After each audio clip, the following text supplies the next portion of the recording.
जिज्ञासु मित्रों, बहुत बहुत अभिनंदन है आपका दिव्य सृजन में। प्रत्येक दिवस की भांति आज भी हम यहाँ पर लाइव चर्चा का कार्यक्रम कर रहे हैं। तो आज का जो विषय है हमारा, वो शिव सूत्र को समझने को लेकर ही हम सारी चर्चाएं यहाँ कर रहे हैं। तो शिव सूत्र का विषय निश्चय ही सिद्ध योगियों के लिए है, लेकिन जो समझने वाली बात है वो सबके लिए है। तो समझना इसमें क्या है कि सिद्ध योगियों को सावधान रहने के लिए कहा गया है। अब सिद्ध योगियों को सावधान रहना चाहिए, लेकिन किस विषय में?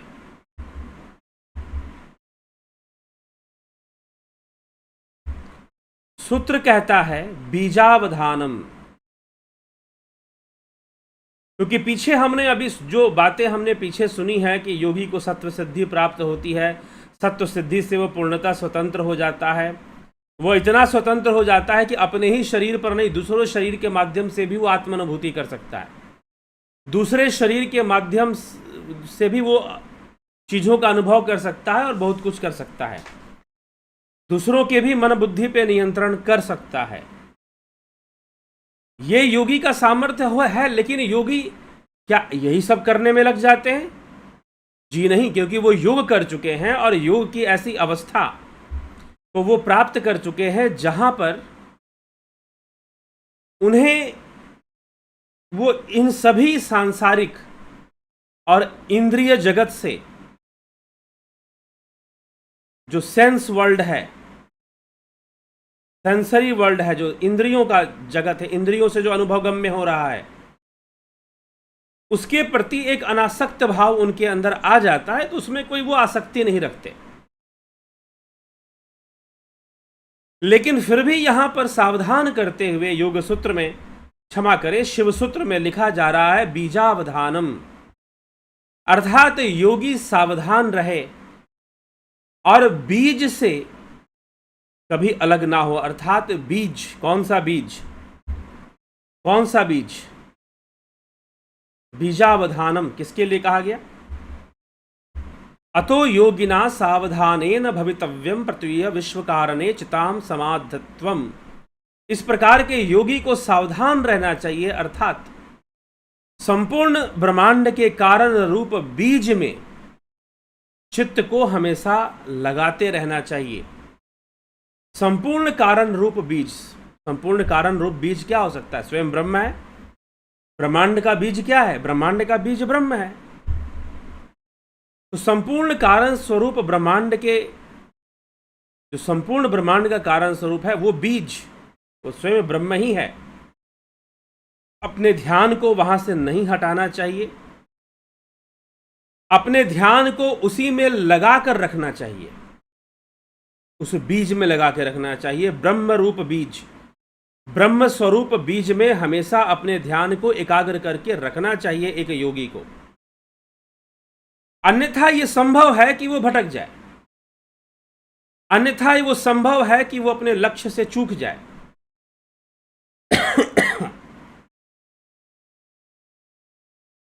अन्यथा यह संभव है कि वो अपने लक्ष्य से चूक जाए।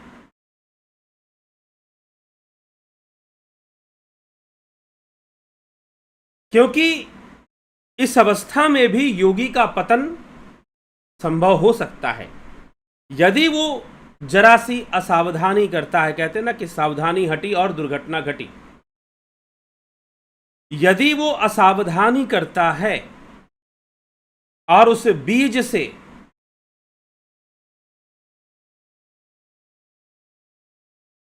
बीज से अपने आप को अलग कर लेता है और व्यर्थ की बातों में लग जाता है, दुनियावी बातों में लग जाता है, और दूसरों के शरीर पर नियंत्रण करना, इस तरह की चीज़ों पर वो अगर वो आसक्त होता है तो उसकी सिद्धियां ही उसके पतन का कारण बन सकती हैं। यद्यपि ऐसा होना सहज नहीं है, क्योंकि तब तक, ऐसी अवस्था तक पहुंचने तक योगी कई आसक्तियों से, संसार की कई व्याधियों से, कई बंधनों से स्वयं को मुक्त कर चुका होता है, और वो संसार के उथल पुथल, सुख दुख, लाभ हानि, इन सभी को झेल कर परिपक्व हो चुका होता है। उसके अंदर इतनी परिपक्वता आ जाती है कि अब संसार को भोगने की बहुत तीव्र इच्छा उसके अंदर नहीं रह जाती है। क्यों? क्योंकि वो सारे मार्गों से गुजरते हुए तो उस अवस्था में पहुंचा है जिसको कहते हैं सत्व सिद्धि, ऋतंभरा अवस्था, ऋतंभरा प्रज्ञा। तो इन सभी अवस्थाओं से गुजरते हुए ही योगी ऐसी अवस्था को प्राप्त करता है, और फिर वैसी अवस्था को प्राप्त कर यदि फिर से वह कुछ इंद्रिय विषयों में या दूसरों के शरीरों पर नियंत्रण करने जैसे विषयों में अगर उलझता है तो निश्चय ही उसका पतन हो सकता है। अगर योगी ऐसा करता भी है, किसी के शरीर पर नियंत्रण, तो उसको उसके कल्याण के लिए, उसके ज्ञान के लिए।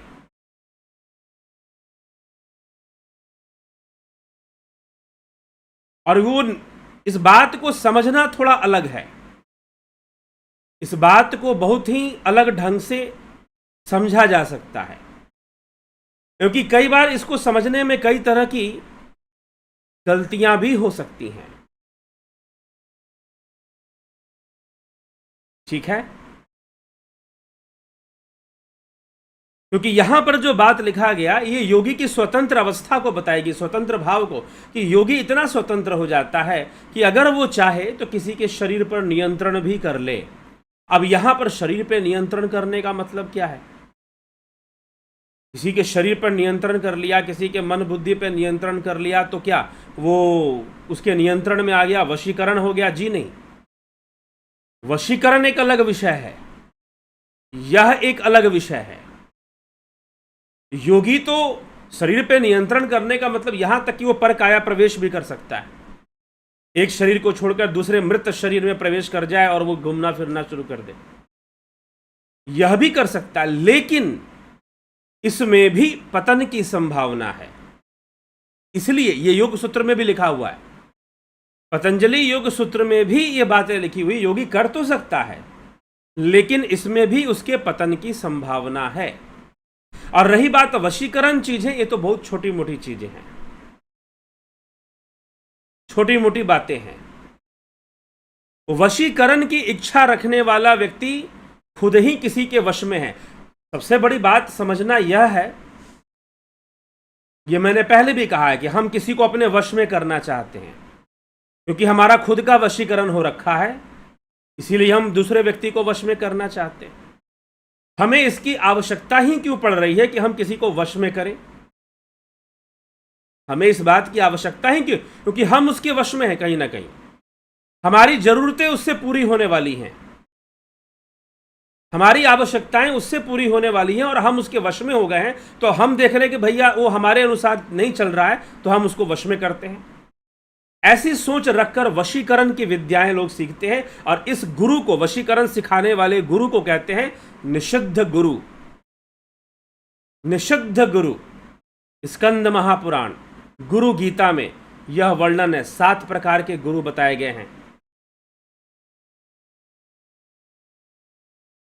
ठीक? सूचक, वाचक, बोधक, निषिद्ध, कारणाख्य, विहित, महागुरु। तो इस प्रकार से 7 प्रकार के गुरु बताए जाते हैं। लेकिन निषिद्ध गुरु जो इस प्रकार की विद्याएं सिखाती हैं कि वशीकरण कर लो, ये कर लो, वो कर लो, और वो उस हिसाब से अपने आप को मैनेज करने की कोशिश करते हैं। लेकिन जैसे ही उन सब चीजों का नशा लोगों के ऊपर से उतरेगा, तो जो वस्तु जहां है वहां फिर से अपने स्थान पे आनी शुरू कर देगी, तो बड़ा दुख होगा। और जो योगी होते हैं, जो सिद्ध योगी होते हैं, वो किसी व्यक्ति के ऊपर वशीकरण नहीं करते, ये ध्यान रखिएगा। वो तत्वों पे वशीकरण करते। इसलिए यहां पर बीजावधानम के पहले जो सूत्र दिए गए, वो क्या सूत्र हैं? फिर से एक बार हमको देखना पड़ेगा इस बीजावधानम को समझने के लिए।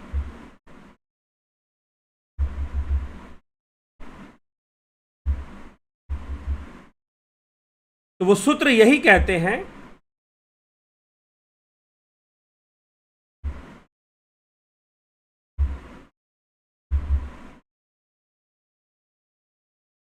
सूत्र क्या समझाते हैं हमें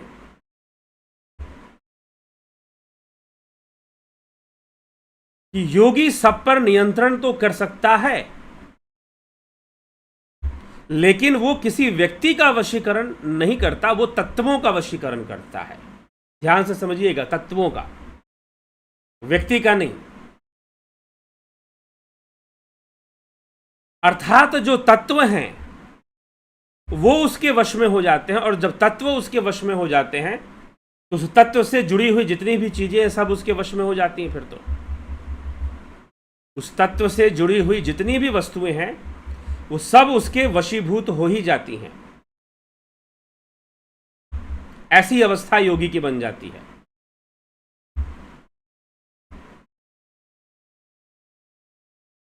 तो आगे क्या कहा गया इसी विषय में, इसी को समझाने के लिए ये सारी चर्चा चल रहा है, सारी चर्चा हो रही है। तो एक सूत्र मिलता है, उसमें बताया गया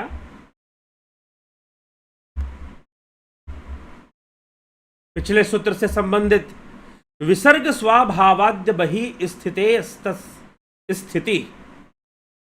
अर्थात विसर्ग स्वाभाव्याद बहि स्थिते अस्तत स्थिति। सृष्टि भी तो वस्तुतः प्रकाश रूप संवित का स्वभाव ही है। योगी का संपूर्ण ध्यान उस ब्रह्म से जुड़ने के कारण प्रत्येक वस्तु तो उसी से जुड़ी हुई है। तो तत्व पे नियंत्रण होने के कारण ऐसा कहा जा रहा है कि योगी का नियंत्रण सब पर हो जाता है। मूल रूप से जो जीव तत्व का विषय है, यहां पर हम ब्रह्म तत्व को छोड़ भी दें तो जो जीव तत्व के जितने विषय हैं उन सभी विषयों पर योगी का नियंत्रण आ जाता है। तो सामान्य रूप से उसका नियंत्रण हो जाता है। उसको नियंत्रण करने के लिए कुछ करना नहीं पड़ता, वो ऑलरेडी इसीलिए कह दिया गया कि योगी तथा यथा तत्र तथा अन्यत्र, वो हर जगह विद्यमान हो जाता है। जैसे कि आत्मा सर्वव्यापी है, वैसे योगी की स्थिति बन जाती है। योगी की स्थिति भी सर्वव्यापी वाली हो जाती है, और वह केवल समावेश की दशा में ही नहीं, समावेश की दशा मतलब ध्यान की अवस्था या कोई ध्यान कर कर ऐसी अवस्था में ही नहीं, अपितु लोक व्यवहार की दशाओं में भी उसका परमेश्वरी स्वातंत्र चमक उठता है। मतलब कि घूमते फिरते, चलते फिरते, लोगों से बात करते हुए भी उन तत्वों पर उसका नियंत्रण बना रहता है। उसको कोई स्पेशल एफर्ट नहीं करना पड़ता कि किसी वस्तु को वश में करना है या किसी व्यक्ति को वश में करना है। कोई स्पेशल एफर्ट करने की जरूरत उसको नहीं पड़ती है कि वो किसी वस्तु को वश में करे या किसी व्यक्ति को वश में करे। जी नहीं, वो चलते फिरते, घूमते फिरते, लोक व्यवहार में रहते हुए भी वो उसी अवस्था में बना रहता है जहां पर उसका स्वातंत्र विद्यमान रहता है और उसका नियंत्रण विद्यमान रहता है। तो सिद्ध योगियों का जीवन ऐसा होता है। वो विशेष रूप से किसी को टारगेट करके वशीकरण करें या विशेष रूप से कुछ करें, ऐसा प्रयास करने की उनको आवश्यकता ही नहीं पड़ती। क्यों नहीं पड़ती? क्योंकि उनके माहौल में जो भी आता है वो उनके वश में ही होता है। फिर या फिर वो घूमते फिरते ही उन तत्वों पर अपना नियंत्रण बनाए रखते हैं, उसके लिए कुछ करना नहीं पड़ता है। वो ऐसी परिपक्व अवस्था को प्राप्त कर जाते हैं। लेकिन फिर अंततः शिव सूत्र यही समझा रहा है, बीजावधानम, कि योगी को सावधान रहना चाहिए और बीज में अवधान करना चाहिए, बीज में ही ध्यान करना चाहिए। बाहरी और आंतरिक इंद्रियों के व्यापार के चलते रहने पर भी जो उत्कृष्ट योगी हैं, जो उत्कृष्ट शिव योगी हैं,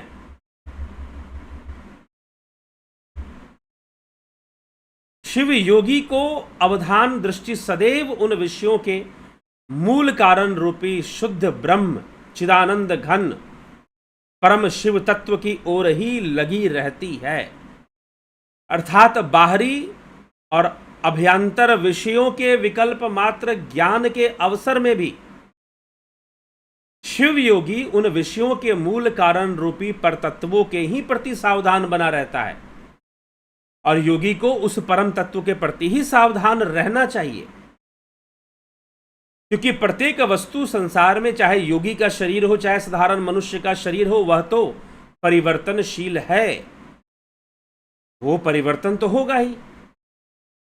तो इसीलिए नश्वर वस्तुओं पर उसका नियंत्रण तो आ ही जाता है, क्योंकि सबका मूल कारण वो ब्रह्म है, और ब्रह्म के साथ उसका एक तारतम्यता जो स्थापित होती है अपनी योग साधना से, उस कारण से संपूर्ण वस्तुओं पर भी उसका नियंत्रण स्थापित होता है और उसका स्वातंत्र्य सिद्ध हो जाता है। परंतु यह जो स्वातंत्र्य है ये तभी तक बना रह सकता है जब तक योगी बीज के साथ जुड़ा रहे। बीज अर्थात इस संपूर्ण ब्रह्मांड का जो बीज रूप है, जो बीज तत्व है वह ब्रह्म, उससे वो जुड़ा रहे, वही शिव है। शिव सूत्र उसको शिव कहता है, तो वही शिव है, वही आत्मा है। उससे अपने बीज से जब वो जुड़ा रहता है तो उसका स्वतंत्र भी बना रहता है। अन्यथा योगी को सावधान करते हुए कहा जा रहा है कि यदि